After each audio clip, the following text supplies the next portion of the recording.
भारत और चीन के रिश्ते उतार चढ़ाव के दौर से गुजर रहे हैं। हाल में दोनों देशों के संबंधों में कुछ सुधार हुआ है। यह और बात है कि सरकार अभी चीन से आने वाले निवेश पर लगी रोक हटाने के मूड में नहीं है। सूत्रों ने यह जानकारी दी है। उनके मुताबिक मोदी सरकार की तरफ से प्रेस नोट 3 की समीक्षा करने की कोई योजना नहीं है। चलिए जानते हैं कि आखिर ऐसा क्यों है, इसके पीछे की वजह क्या है। नमस्कार, मैं हूं संध्या बिष्ट और आप देख रहे हैं ईटी हिंदी।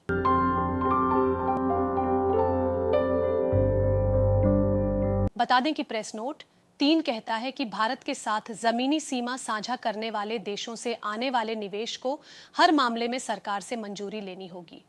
यह ड्रैगन के लिए साफ मैसेज है। यह दर्शाता है कि भारत के लिए अपनी सुरक्षा सर्वोपरि है। जब तक वह आश्वस्त नहीं हो जाता, चीन के लिए वह दरवाजे खोलने का जोखिम नहीं ले सकता है। एक सूत्र के अनुसार अभी यह बहुत शुरुआती दौर है। प्रेस नोट 3 में डील देने को लेकर अब तक कोई बात नहीं हुई है।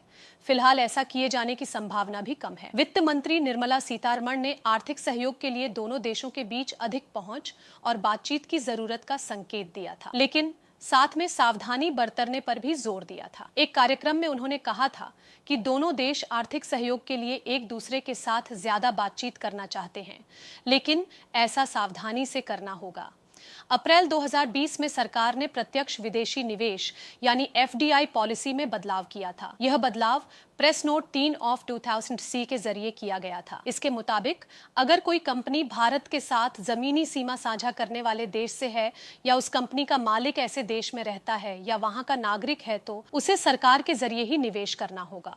ऐसी कंपनी का मालिकाना हक अगर भारत की किसी कंपनी को ट्रांसफर किया जाता है तो भी सरकारी मंजूरी जरूरी है। 2020 में गलवान घाटी में संघर्ष के बाद से भारत और चीन के रिश्तों में टेंशन रही है।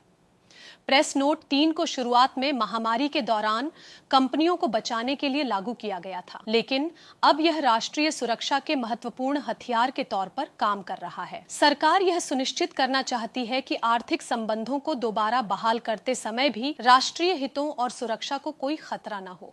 फिलहाल इस वीडियो में इतना ही। जानकारी भरे ऐसे ही और वीडियोस के लिए आप देखते रहें ईटी हिंदी।